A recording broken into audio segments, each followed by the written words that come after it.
Happy Halloween, everybody. Oh my God. My God. It's a spooky time of year because we got a lot to talk about today. And what the hell happened last night?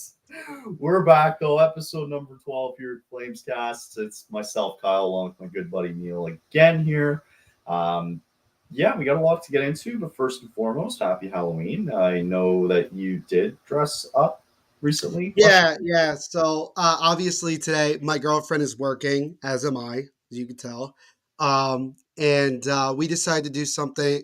We decided to dress up on Friday just to take pictures. We're actually going to like a lunar fair slash festival on Saturday, and we're Oh, dressing up as scarecrows. She's gonna do my makeup and everything. I'm actually really excited about it. amazing. Um, and so Saturday will be more of our Halloween like thing as Yeah, opposed to today. And it's also 85 degrees right now where I am. that's bullcrap. This is bullshit. I know. I mean, I'm for pissed. Celsius people, it was 20 yesterday. Is that So high? I'm not a yeah, Celsius it's pretty person. I high. don't Yeah, know. yeah, yeah. It's like Yeah. probably closer to 90, I guess, is my guess. Yeah. It's so hot. I'm drinking iced coffee, people. Yeah. That's how warm it is. Oh, it's okay. It snowed the other day for us. We're That's in the snowy amazing. season. No, I It love that. snowed and now it's rain and it's been crap all day today. So Love it. that's why we're doing this. But That's why this episode's coming out today. yeah, The I'm weather like perfectly kind describes of what happened. we do. The stupid thing is we have kids coming tonight in the area that we live in, so it's like we kind of have to like show face. So it's No, like you don't. whatever, I'll do No, it. you don't. I know I don't, but it's like You I could kind be of the guy. No, you could be like the house that just puts. You could put the bowl out, have a sign that oh, says I don't want "Take to be that one." mean. I love kids. No, I mean I I love do too, but I live on a main road, so no kids come. right. So I Makes just sit sense. there. I'll just sit there on the porch. There was one year I had like a boomerang, and I was just sitting there like in a chair, just waiting, just be like, yeah. And this is me in high school. I was like in high school, just like just waiting. Yeah. Nobody came. 3 hours later, nobody shows up. You made a good point because I did shave my beard earlier on, and I'm supposed to be a lumberjack for tonight and You don't have a Saturday. fake beard, like like those the I thing you don't can. want to. I don't want to do that. I mean, we'll see what happens in 2 days, but I know I didn't. I'm gonna look. I'm gonna fit the part a little bit better, but I didn't have to buy anything, which was great. That's a Right. win That's every year if I don't have to buy anything. Oh, if you don't have to spend $1 on your Halloween costume, you've won the holiday. It's mint. Speaking of which, Um, shout out to that kid. Shout out to that one kid who dressed up as an Austin Matthews like Topps card for oh Halloween. Did you yeah, see this? that's clever. That kid, that was so cool. I was like, that is the coolest thing ever. I thought that was great. I figured we get into the spirit though because it's going to be a very spooky episode where Kyle might get a little mad because of what we witnessed last night. You ready to do So it? children should not watch this episode. Probably not. Yeah, probably not. But hope everyone has a good Halloween tonight, and let's get into it. You ready? Yeah, let's do it. All right, let's do it. So Pain. Pain. That happened last night. Flames going off a tough loss Monday. We did an episode Monday. They unfortunately go into Vegas that night, lose 5-0. But that was for me nothing compared to what we witnessed last night on a night that was celebratory, that was phenomenal for a night for Michael Backlund. We'll get into that a little bit more. 1,000 games for him, huge accomplishment. 13 years it's been with him being here in this organization. It's a phenomenal achievement, and Oh, we'll certainly get into that a bit more. But definitely was spoiled last night as Utah just went to town on the Calgary Flames last night, winning it 5-1. It was 6-1 at one point until they got a goal called back. This is the 10th game. Oh my goodness, never mind. It isn't. I didn't look at the stats beforehand, but this is the first time all year where the Flames have finally outshot a team and they still lose in that kind of fashion. It was just, I don't even know how to put it, but it was just a straight up ass kicking last night. You mentioned, I remember seeing yesterday the lineups for yesterday for the game last night. And Mantha gets demoted. You see here, he still finds a way to get on the board here. And they did a lot of juggling with the lines yesterday, which I wasn't a huge fan of. But for the most part, looking back on this game, in the first period, it was fine. I didn't think it was a huge problem in the first period. I thought Dustin Wolf was good. I thought that they were competitive outside of Kerfoot finding a way in. He gets a little snapshot in. It is what it is. But I thought the first period was fine. And then it just, after Mantha's goal, like you would think it's going to be a competitive game here. It's going to be good. And it just fell off the rails, like completely fallen off where, they just dominated every inch of the ice last night. And this is where I want to get into it here. So after the game, Backlund calls it the pit of doom that they're in. We're 10 games into the season and they're calling it the pit of doom. Okay. Fuck. Right. So I'll get into that for sure. But I wanted to bring up 2 quotes last night, specifically from Huska, because I think it's important. 2 things that he said. 1, the work ethic has not been where it needs to be. And number 2, we try to play a fancy and cute game. That simply just doesn't work for us. So, because of this start, right? Mm-hmm. I got to take this off here for a sec because I want people to fucking see what I'm about to say. Do you want to take me off? Do you want to just have... No. You're here. So Huska talks about the work ethic. And he talks about it being a fancy and a cute game, that it doesn't work, right? Mm-hmm. With the start that they had and where they're at now, you know what it reminds me of? It reminds me of that kid that is going to an amusement park, right? And he's pumped up. He's going to hit all the big rides first, right? Okay. For those of you who are from Ontario, Wonderland, he's going to hit Leviathan, he's going to hit Behemoth, all that. And if you're from Miami, big Six Flags. Yeah, Six Flags, right?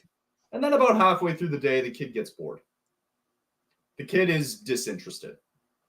That's this team, frankly, these past 10 games. That's exactly what it's been. They decided that, look, the losses that they took against Carolina and the Jets recently last week, I got it. No problem. Saturday's game, I thought they played very well against the Jets. Despite the loss, they played well. They kept the lines. Probably one of the better performances again. Because if you think about who the Jets have played through 9 games, because they're 8-1. Yeah. Other than the Jets losing that one game, they honestly, the Flames gave the Jets one of the tougher games that the Jets have had. Correct. So. Correct. Exactly. Yeah. So give them credit. I thought they played well against the Jets. It didn't shock me at all that they got their ass kicked Monday night against Vegas. It's a tough building to win in. They never do well in Vegas. And it didn't surprise me that they didn't do well Monday night. No surprise there. So that's not what I'm mad about. Here's what pisses me off the most. On a night where even before the season began, we talked about the philosophy of this team where, you want guys to stay in Calgary. You had your big haul last year. You've got your guys that want to stay here. They want to be in Calgary. Rasmus Anderson's name's been thrown out too much, right? Craig Conroy and crew are not going to trade him, from what I've heard, okay? So they have this big philosophy about the guys wanting to stay here. They believe that they have the unit of guys that want to buy into this system. They want to buy into this team, right? Buying into the system also, from what Huska was saying, being more of a physical forechecking team, dumping pucks in, grinding you down, beating you up against the boards. There was none of that last night. They looked so disinterested last night on a night where the guy that's been here the longest for 13 years, 1,000 games, he had friends fly out from Slovakia. Or it wasn't Sweden. I believe it was Slovakia. His friends fly out for this occasion. You understand it's a big night for him. So you would think that, look, I don't care about wins or losses. You would think that they would show up for him. You would think that they would make the game competitive enough, right? And that just wasn't the case. Huska alluded to it. They just got cute and fancy last night, and there's no other way of sugarcoating it. So they have now, these last two games, moved away from their identity, completely moved away. And have all of a sudden decided, you know what, because we think we're hot shit, we're going to start doing our own thing. Huska's got to be so pissed about it, and I don't really blame him as he's still trying to figure out the lineups here. It's early on in the season. You want to see what works and what doesn't. I get it. But the team and why they demoted Mantha down, despite him scoring yesterday, he seemed disinterested, just like a lot of the other guys on the team who wanted to become cute and fancy. The guys have to understand that that's not going to work here. The only way it's going to work is that we don't have the guys that can be that way. We don't have the guys like Dylan Guenther and specifically from the game last night, like a Mikhail Sergachev, although if you want to relate it to Anderson, fine. But you don't have these big superstars on this team that can make those plays, that can be cute and that can be fancy in those type of plays. That's not the identity of this team. Mm-hmm. They need to be what Huska alluded to at the very beginning of the year, a forechecking team that will dump pucks in, that'll beat you along the boards, and that will break you down and fight like they have despite the losses last week. Mm-hmm. So to see that last night, it's so upsetting for me just because that's the disrespect that you're going to show to a guy that's been here for 13 years, your captain nonetheless, on a night for him, and they pull out that. Yeah. You better have the motivation coming back Friday. I don't care if it's against the Devils, to be honest with you, because they're going to come back at home and they're going to have some celebratory thing for Backlund now that he's accomplished these 1,000 games. Yeah. You better show up. You better have that little fire in you, that little whatever it is that gets them going in the morning. There's going to be nights where you're not going to have it, and I get it. I understand. You're not going to have it every single night, okay? You might get blown out of the water. But for God's sakes, just show up. Just play. That's what I got the feeling last night. I got so sick and tired of watching that game last night because I'm like, who are these guys? The identity of all of these guys that I've now been watching from the past 3 weeks is gone. It's not there. So, I don't know, Neil. I'm not surprised that this is where we're at from starting out so good to now coming back to a little bit of reality here. But I think what frustrates me the most is that they're capable or should be capable of winning against these type of games, against these type of teams, which we've mentioned before. And there simply was just nothing last night that you can take away from it. I thought it was disrespectful for what they did to Backlund yesterday. And all of them should be getting their asses kicked today because of the disrespect. It's time to show up. I don't care if you win or lose, but play for your effing captain. That's what I wanted to see. Your thoughts? I don't know what was more disappointing last night. The Flames losing the way they did or the Yankees losing the way that they did last night. I don't know which was more disappointing. Probably the Yankees, considering the whole significance of it and everything. But definitely Yankees. Yeah. You look at the first 5 games of the year, right? You win that, you have that comeback win in overtime to start the year against the Canucks. You beat up on both the Flyers and the Oilers in Edmonton, mind you. And you obviously win at home and then against Chicago. You're 4-0. Yeah, you lose to Seattle, but that was an overtime. You get a shootout win against Pittsburgh. At that point, right? At that point, you're 5-0-1, right? You've clearly been not the biggest surprise, but one of the biggest surprises in the league. I mean, Utah probably is still up there. And yeah. What I've seen over the course of the last couple of games is a lack of just energy on the defensive side. The offense has been suspect. I mean, you look at it, they've scored a combined 1 goal in the last 2 games between Vegas and Utah, respectively. Outscored also 10-1. Outscored 10-1. And it just looks like the team's kind of folded it in. And, I think Backlund kind of put the nail in the head, kind of nailed it on the head there by saying that, we're in, what basically. Pit of doom, which Pit of should doom, not yeah. be the case. Like that's Right. the You're I, 10 like. games in. You shouldn't be in that position Why now. are you even saying that? What I'm pit of sorry. doom? The San Jose Sharks would like a word Yeah, about the doom. what pit of doom? They've won their last 2 games, but hello, 0-7, and you lose your first 8 games for the second consecutive year. This isn't What are doom we and missing? gloom. You're 10 games into the season. You had one bad night, and all of a sudden it's doom and gloom. Even though I'm raking on these guys, you're And calling it that's doom and gloom. You're not a Stanley Cup contender. You got nothing to lose. exactly. And you know what that tells you? Backlund, who's been there his whole career, 1,000 games, he's seen a lot of stuff over the years. And especially over the last 2 or 3 years, That's he's putting seen it a lightly. lot of this trend of going down. Like, think about last year, right? Look at last year.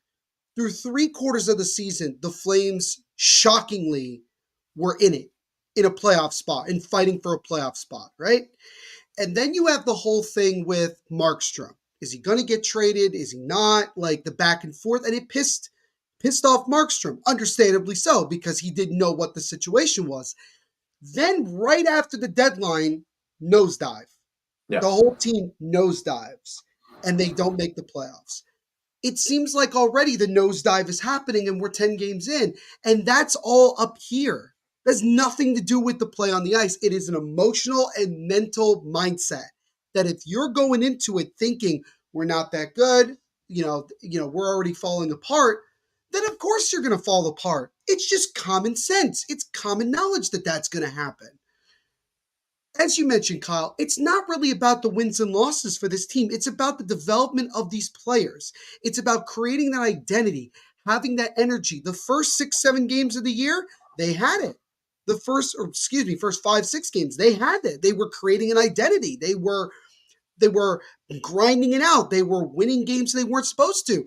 The last 3, 4 games, it's almost like they just said, all right, we did our job. Now we can just suck the rest of the year. We can tank, right? Like that's the mindset. And it's like you're already you've sucked the life and energy out of the fan base who was excited about the start of the year, and you've just not shown up the last 2 games.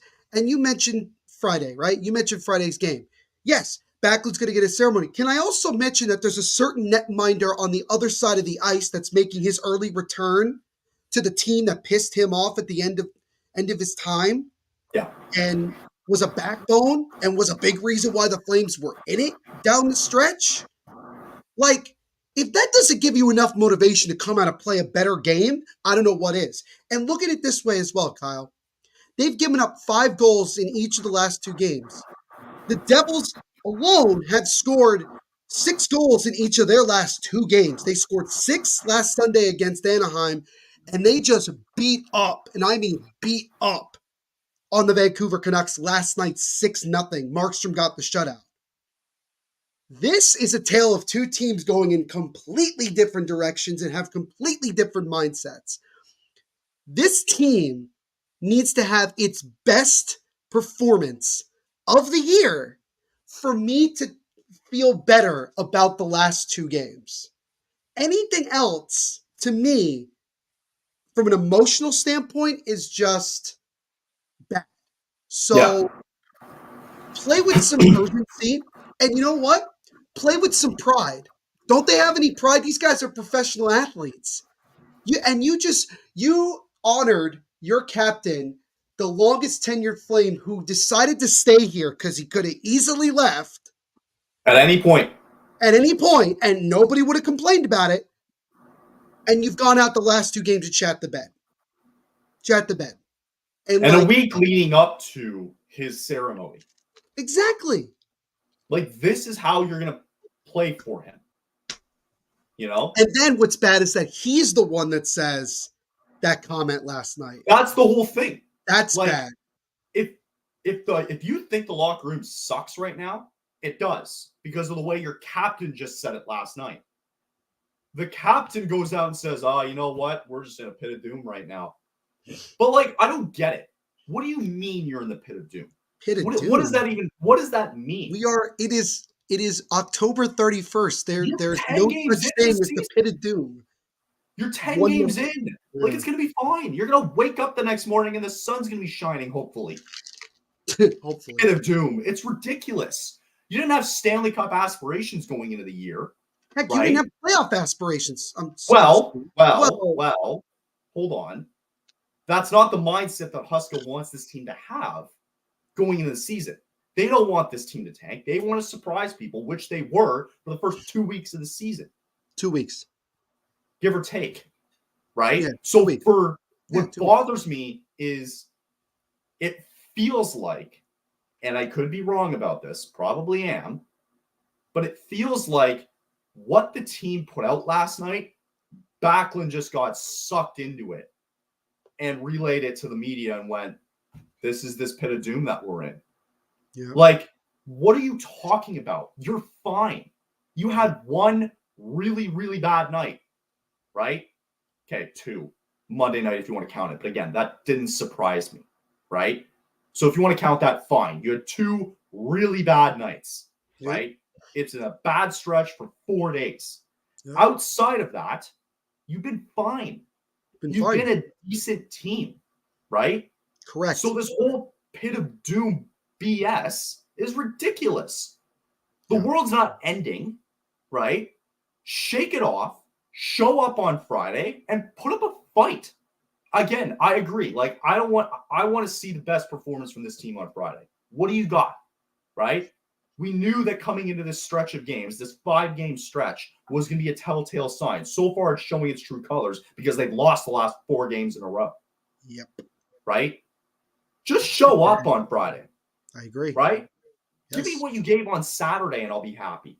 Yes. Right? That's all you Yes. got to do. Give me. And last thing I'll say about this before we I want to honor Backlund a little bit too. I'm not a huge fan of Huska now, these last 2 games, shuffling the lineups like crazy. I understand the demotion of Mantha here because he has been disinterested and he showed up and scored last night. Good for you. But you see, the good teams in this league, they have a system in place where they know that these lines work and they don't mess it up. They don't change things drastically about it. Mm-hmm. With this team, it's like their lines 1 through 4 on any given night can change like that. It can vary every single night. Yes. You know, and we don't know, like, okay, well, if I don't know if Kadri's going to be on the first line tonight. Maybe Huberdeau's coming up. You know what? Mantha's going to go down. I think Zari might be on the first line. Honzik might be down after playing the first line. Like, make up your goddamn mind. Have something where, listen, I said it early on in the season when it was going well, that there was 2 lines that were working really well with, what was it? With Huberdeau, Pospisil, and Mantha. It was right. It was working. It was fine. It wasn't stellar, but it was fine. Right? There was a lot, like the 4th line where they had statistically, when Raja we had on last week mentioned that 4th line with Coronado, no idea why he's down in the minors right now rather than Honzik, with him, Kirkland, who deserves it, and Lomberg was statistically, throughout that duration of those 2 weeks, the best 4th line in the league. We talked about it last week. We did. So they go away from that. They threw Klapka now on there. They have him now demoted. They demoted Mantha to the 4th line. It's like you've got so many. They're trying to switch it up so much where it's getting to the point where it's bothering me because you need to decide what's best for your players and need to put them where. You know, you need to keep, in my eyes, last thing, for Anthony Mantha because of his demotion, you need to keep him with Huberdeau. Huberdeau is going to feed him, and the best way for Mantha to show up and have the best trade value possible is for him to be fed the puck and to start firing it, right? Last night was the first night they outshot a team. Didn't matter because they didn't show up on the other, on the face-off percentage again. Nope. We're getting like 60 to 40% basically in the face-off draw. We can break it down as much as we want, but all in all, they need to go back to their roots. with the lineups and give me something from Saturday and bring it Friday. And you better, because Backlund's going to get honored Friday. You got Markstrom, who you just alluded to, who's pissed off with this team, and now on a great team in New Jersey, coming in, just walloped Vancouver the other night. And now it's time to show up. Now I need to see a good performance. You want to talk about a big game early on in the year? It's this one on Friday. Yeah. Prove it to us that you're not just this type team that we're going to see all year. So, man. Yeah, it's a spooky season, man. It's a spooky season. For sure. Sure. It's a scary time, I think, for the Flames, because you started up here and now you're not. It's not even a slow burn. It's just that's literally what we're. It's a complete drop off. And last night, just kind of continuing on a little bit with Mantha, is that look. I don't even think the Flames played all poorly in the first period. Yeah, they gave up 2 goals, not ideal, but I think it was just the one actually in the first. Or sorry, no, you're right. Sorry. Yeah, you have it right there. Kerfoot first, and then right. And I hate when any team gives up a goal within the last minute of the period, because that gives the other team momentum. 2 seconds. You could have walked out of the first period down 1 instead of 2, but whatever, right? So then early in the second, Mantha gets an opportunity, it scores. Okay, and you see a little bit of energy from the bench, but that lasted about 17 seconds. Yeah. Because then you gave it right back. And you know what? I don't remember if they showed it or not, but they showed, I think I saw it on Twitter, the bench of the Flames just go like this. And you're kidding. Okay, now we're back down. And they just never recovered from that. They never recovered from that. Because it's infuriating to me. And you mentioned about the line changes, and I've seen plenty of this from my time covering the Devils. Lindy Ruff was notorious for not only changing lines, changing them in the middle of the game, not even allowing guys to do anything if they didn't figure it out right away. Yeah. Chemistry is such an important thing in hockey, and you had guys that were already developing a lot of good chemistry, i.e. the Mantha, Hubert, or Pospisil line. And I thought it was fine. Yeah. But I get it. And it's and I have to just really quick, I have to step away for just a second. So you can finish your point. I'll be right back. You're all good. I'll bring them off for a sec. But I wanted to finish with this. I was going to go on one more last little tangent. He mentioned there 2 seconds, right?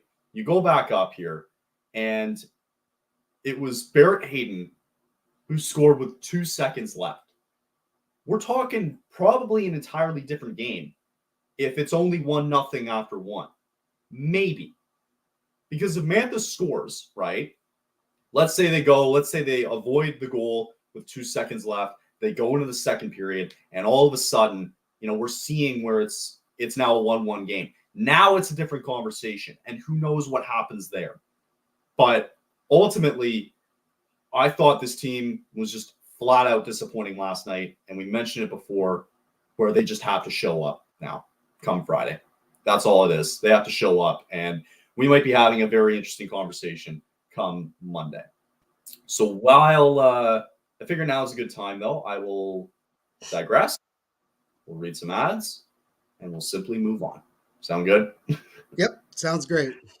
Quest for the Stanley Cup starts now. The puck's dropping on the 2024-25 season. Get in on all the action at DraftKings Sportsbook, an official sports betting partner of the NHL. It's super easy for first-timers to get started. Try betting on something simple like picking a team to win. You can go to DraftKings Sportsbook app, select your team, and place your first bet. If you're new to DraftKings, listen up. New customers bet $5 to get $200 in bonus bets instantly. Download the DraftKings Sportsbook app now and use code THPN. Yeah, that's code THPN for new customers to get $200 in bonus bets when you bet just $5 only on DraftKings. The crown is yours. Also, if you have a gambling problem, you can call 1-800-GAMBLER in New York and call 877-8-HOPE-NY or text HOPE-NY in as well. In Connecticut, help is available for problem gambling. Call 888-789-7777 or visit ccpg.org. Please play responsibly. Also, on behalf of the Boot Hill Casino Report, 21 plus age and eligibility varies by jurisdiction, voided in Ontario, and bonus bets expire 168 hours after issuance. For additional terms of responsible gambling resources, see dkng.com/ice. Also sponsored by Game Time. That time of year again, still looking forward to going to a game. I haven't gone to one yet. I know Neil has. He's looking forward to continuing going back. Wish we were there on Friday for a good game coming up as well, too. I've already started looking ahead for February for myself when I'm already going out there to go see a game, get some nice seats, get some cheap seats, also get the seats that I want to see exactly what I'm looking at when I'm there. Game Time is a great new feature now called Game Time Picks, which filters out the fluff to show you only incredible deals on great seats, so you don't have to waste time searching through thousands of tickets. Game Time Picks also curates to make it easier to save more time and lets you look more on sports, concerts, comedy, theater, and more. Their all-in pricing allows you to toggle the feature to show the total up front with no surprise fees at checkouts. You get a panoramic view of seating in the app before you buy. You get the lowest price guarantee, or Game Time will credit you 110% of the difference. And also, Game Time's ticket coverage allows you to have the most flexible customer service policy in the ticketing industry. You can take the guesswork out of buying tickets with Game Time Picks. Download the Game Time app, create an account, and use code THPN for $20 off your first purchase. Terms apply. Again, create an account, redeem code THPN for $20 off. Download Game Time today. What time is it? It's game time. Well, it wasn't game time last night for them, so I digress. I digress. Yeah, it was. We already did it. Went on a bit of a rant, but you know, it is what it is, man. But yeah, let's look a little bit ahead now. We talked about it a little bit, but it's a special one for us, right? Friday, because Neil's a great host of his show at the Devil's State of Mind, and being the Flames cast here, that's exactly what we're getting on Friday. The Devils come to town after walloping the Canucks. They're on a bit of a Western road swing as they come in to take on the Flames at the Saddle Dome tomorrow night. Neil, it's a very rare occasion that we get these. We only get them twice a year, so I figure we take them only twice. We take time to use them. With your knowledge of your Devils, it's your team, and I appreciate you doing this show with me. Mm-hmm. With your knowledge of this team and the way they played last night, what type of team are we going to be seeing on Friday at this point in the year for those of us who don't know or haven't seen the Devils play up to this point in the season? You're seeing a Devils team that is starting to really come together under Sheldon Keefe. I think his system works really well with the guys that they have in the lineup. And I think what makes the Devils more dangerous than anything is how much depth they have. It's not just the guys like Jack Hughes and Nico Hischier, who currently is the leading goal scorer in the NHL and the only guy with 10 goals so far, if you can believe that. Shocking. But you have guys like Paul Cotter, who's been a surprise. Stefan Nason playing really, really well. Jonathan Kovacevic on the back end coming from Montreal, being a lockdown. Brett Pesce, Brendan Dillon. And then obviously you acquire Jacob Markstrom from the Calgary Flames. And, Markstrom's had kind of an up and down start so far. And I think, Kyle, you can attest to this, obviously. Some games he's playing very well, like he did at the beginning of the year. And then the last couple of games, other than last night, he's been kind of shaky. He's coming off a 20-save shutout win last night. Wasn't really tested a lot, but he was good. And he got the shutout, his first shutout as a Devil. And I think the Devils are coming in offensively very confident.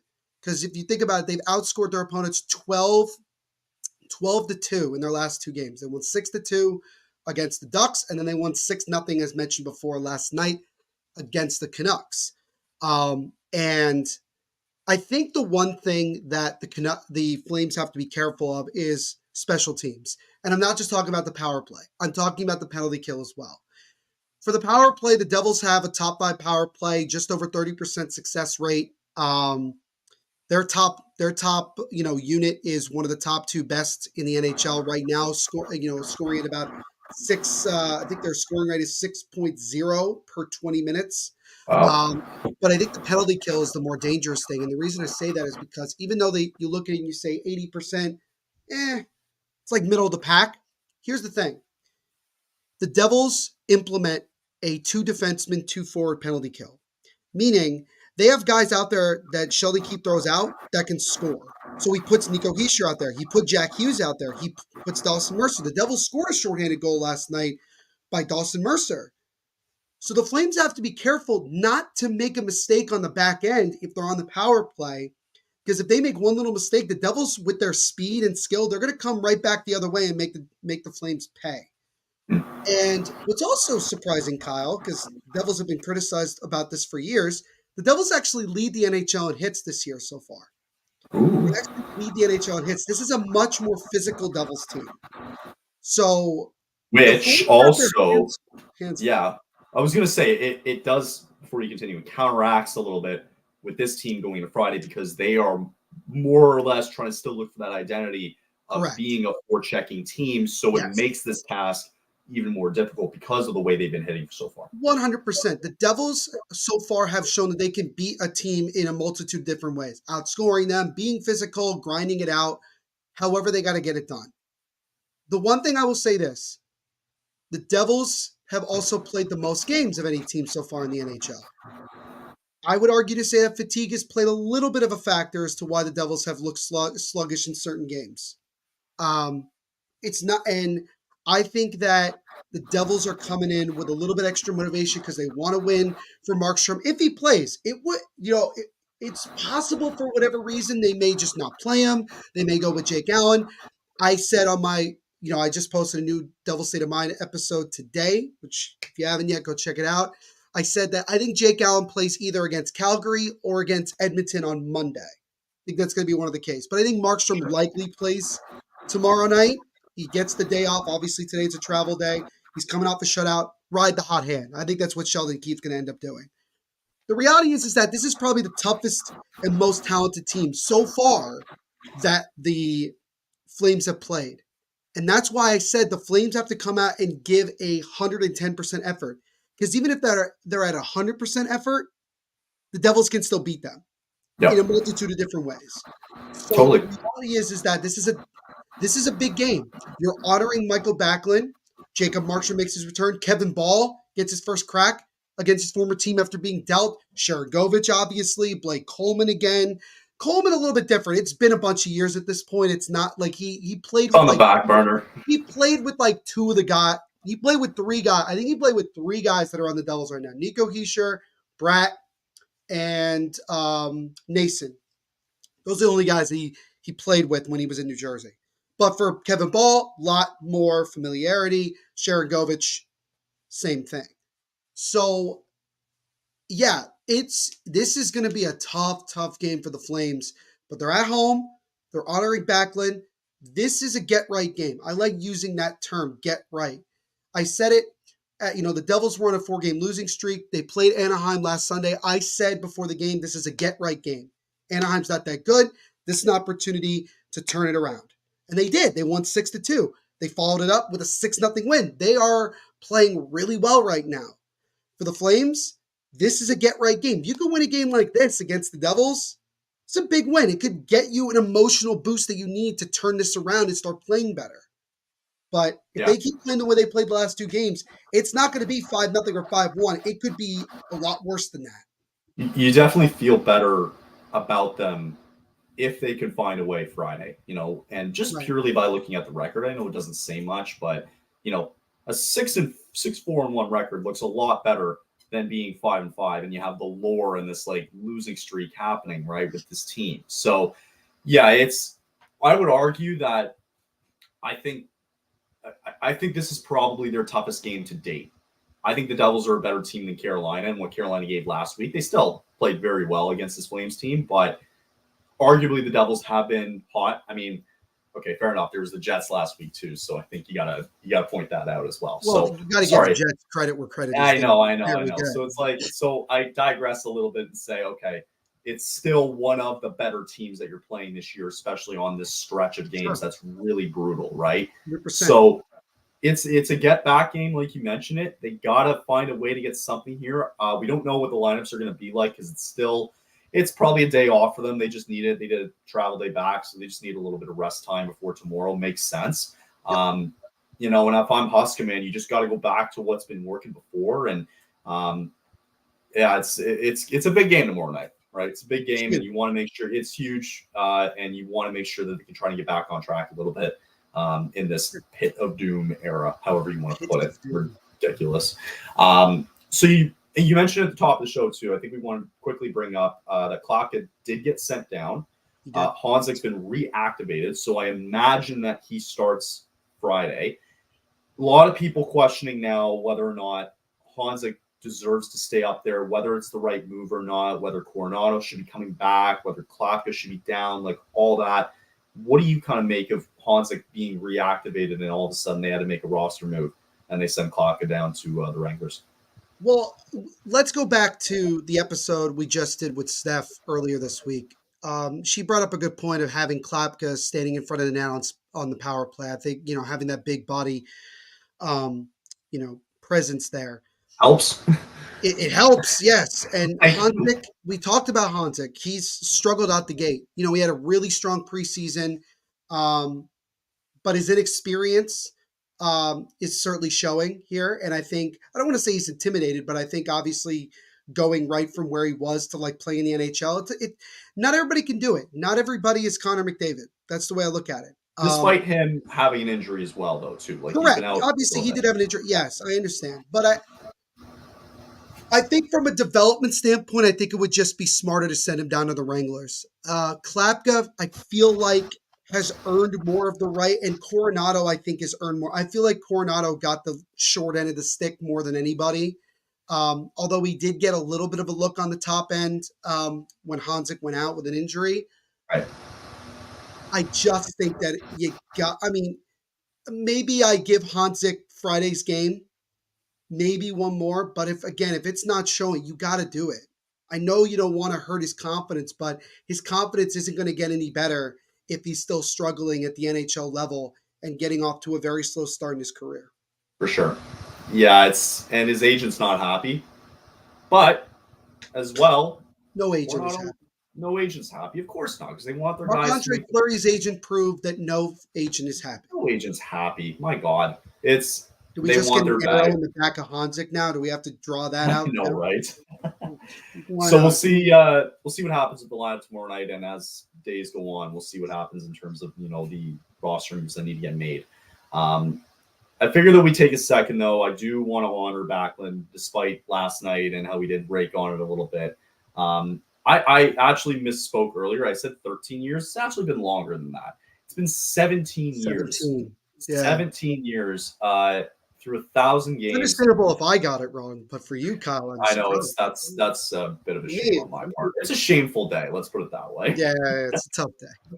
In his 17 years, he's put up 202 goals, 11th in franchise history, 334 assists, puts him 9th in franchise history, and 536 points, which puts him 8th in franchise history. So to travel back in time a little bit, he was drafted late first-round pick in 2007, 24th overall by your Calgary Flames. He then made his debut 2 years later. He signed an entry-level deal on May 2nd of 2008, and he made his debut on January 8th, 2009, so about halfway through the 2009 season. A lot of things I can think about with Backlund. First and foremost is that how he acts in the community. You probably won't be familiar with it, but from just kind of what I've seen, it's he's been nothing short of sensational. He's really treated and honed in as this is his kind of second home. They did an interview with him and his wife yesterday. They put out, and they've kind of said that they treat this as a second home. Whenever they go back to Sweden, they always say, "Okay, we have to go back home now," and it being in Calgary, and so they've really grow accustomed to it, and they felt very fortunate that his entire career has been here. And you think about his journey, like I remember early on, like you never really thought of somebody like this guy being like, oh, you're always going to be like this fourth, like third line center at best, like Yeah. But because he was a third line center at his best, sometimes playing second line center, he just fit the mantra of this team so well, right? I think the one memory I can look back on was the 2014 playoffs after the toilet bowl. That was the Flames and the Ducks. You go to the set. You fast forward to the second round. I believe it was Game 3, and he gets the overtime winner, and the place just erupted. Yeah. I remember watching that very young in my room, freaking out about it. Probably one of the really good memories I have of Backlund, but just all around, he's a great guy in the community and just a family man, and everybody just gets along with him. And, Craig Conroy, by the way, who played with him in 2009, by the way, who is now the GM of this team. Yeah. It's kind of full circle. And I just wanted to share one really funny quote that Conroy had. So he went, I think of how young and skinny he was and small he was. I see him now, his legs, he's always taking care of himself. He's in great shape.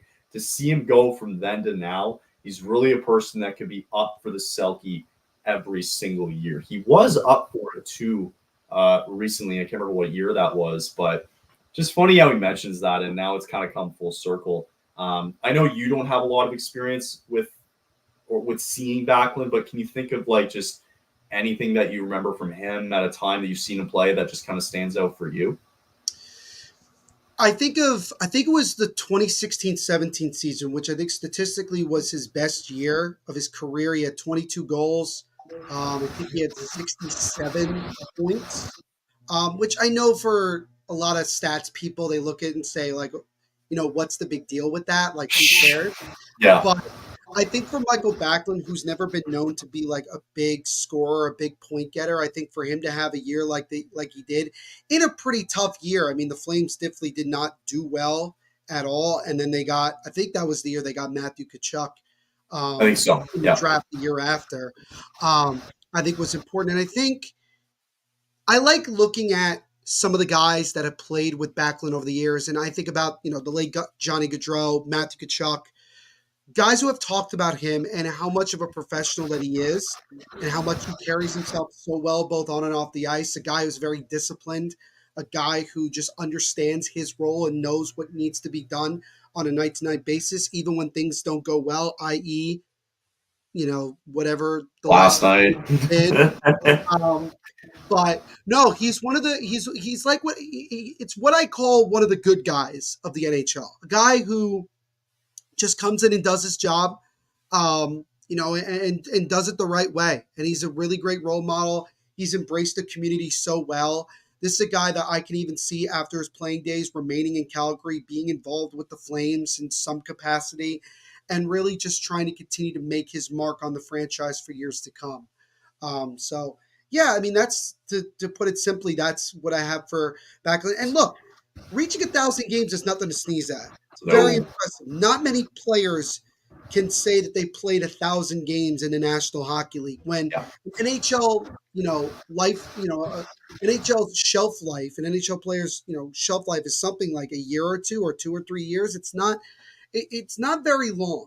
And for a guy like Backlund to be in the league for as long as he has, with the same team, I might add, I think just shows you just how disciplined and how great of a job Backlund does to take care of himself, and also just the great person that he is. So congratulations to Backlund, and I look forward to the ceremony. I'm curious, because I'll be watching from the Devils broadcast. I'm curious if they'll show it prior to the game, but it's great that they're going to be able to do that tomorrow night, and it should be and hopefully it'll be a special game for him and for the Flames as well. Should be good. It should be nice to see and to honor him. It should be nice. So that's last thing I was going to say because it is Halloween. You have a favorite candy? Favorite Halloween candy? Yeah, easily for me, it's Reese's peanut butter cups. It always has been for me. Right, yeah, fair enough. It's up there. When I was getting my haircut done yesterday, one of the guys that works there, he's like, "I'm gonna get mad, but my favorite is like Almond Joy," and I'm like, "Who in the no, that's disgusting." I remember a friend who was like, Yeah, I remember a friend who was like, "Oh my god, I love like mint chocolate chip," and I'm like, "You're disgusting." Get out of my And I face. do have a hot take.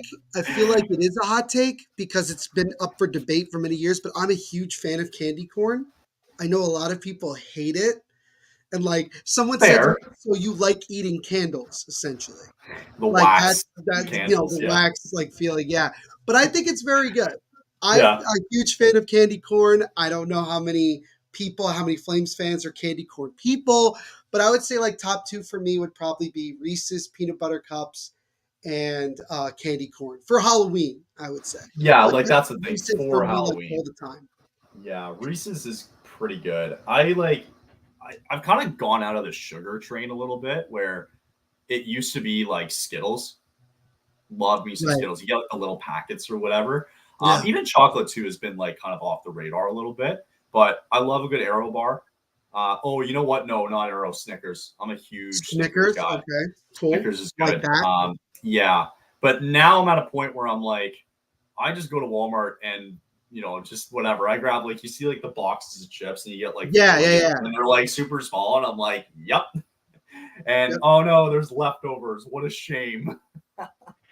It's yeah, I would say Snickers is definitely up there though, and for candy, probably still be Skittles to this day. Fair But enough. with that, I hope everybody has a Are very you? safe. Does that also make you like because you are a Seahawks fan in the NFL? Are you like a Yeah, huge Marshawn Lynch fan? yeah. So I didn't really think of it that much until like it came out or whatever, and then all of a sudden the Skittles train went crazy. So Got you. yeah, I mean, yeah, I didn't I'm think just much of it. curious. I'm a Skittles guy. I like Skittles. There you go. Yeah, There you go. Do I you hope like everybody. regular Skittles, sour Skittles? Like what is like my I favorite one is the did. tropical Skittles. It's weird, I know. Like nobody ever says No, no, that. no. It's not weird. I get it. I get it. I'm in that boat. It used to be. You know what? It's like I like the flavor, so like I'll go tropical. I like the Mhm. berry ones too. That purple package. Berry. Yeah. Berry's good. Can't I beat forgot to mention, I also original. am a huge Starburst guy, by the way. Yeah, Starburst is good Pink too. pink Very Starburst for chewy me though. all the way. Pink Very Starburst chewy. for me all the way. Yeah, it is chewy. Very chewy. Super chewy. Yeah, yeah. I think I also get the tropical though. there was another hilarious debate because I also really love Twix when they had the left and right Twix debate. I don't know if you remember that. I remember that. Do you, were you a left or right Twix guy? Just out of curiosity, was it, or did you not care? I don't think I cared, but if I did, I I think didn't it'd be care right. either. I I think ate I it was. regardless. I don't know. I think right. I'm just a righty in general. Yeah. Like, yeah, I'd be Mhm. right Twix probably. I'm just a Yeah. right-handed guy, so everything's By the way, in right-handed. the comments section, guys, let us know like your favorite candies as well. Just like to let's get a debate going. Love it. Maybe you should clip this and like post this as like a separate clip just to see if people will react to it. Maybe I will. Maybe I will. If it uploads in time. If it doesn't do anything for me Right, until of like course. tomorrow, then it's like crap. We're in November. We'll do a Thanksgiving one instead. What are we thankful for? True. You know what? We can do a Thanksgiving. Yeah, that's true. We'll do a We'll Thanksgiving see, one. and we'll see where the Flames are by Thanksgiving. It could American be either Thanksgiving. Let me it could be clarify. here. American Thanksgiving. Let me just Yes, clarify that. American Thanksgiving. It could be here, or it could be on the floor. Neil, as always, it's another good one with you. Hope you have a safe Halloween tonight. Hope everybody else has a safe Halloween as well. I'll have a safe night, and then I'm going to get absolutely shit-faced come Saturday. So Love it. I can't wait. I need it. I'm waiting for the drunk text. I'm gonna wait for the drunk text from you. It'll be like either really depressing if they lose tomorrow night, or I'll be like, fuck Right, you exactly. if I end up winning. Yeah, right. It'll be good. It'll be good. And unfortunately, we're not going to be doing the live watch along of tomorrow night's game, but we're going to try to do it for when the Flames later in the, I think in March, I think it is, when the Flames come to New Jersey. We'll definitely try. Totally. You got it. That'll wrap it up, though. Number 12 in the books, and we'll be back Monday for whatever the hell happens tomorrow and everything else that follows with it. So, yeah, make sure to follow our socials, guys. Stay up to date, and we will be back to you on Monday with a brand new episode. We will see you then, and happy Halloween, everybody.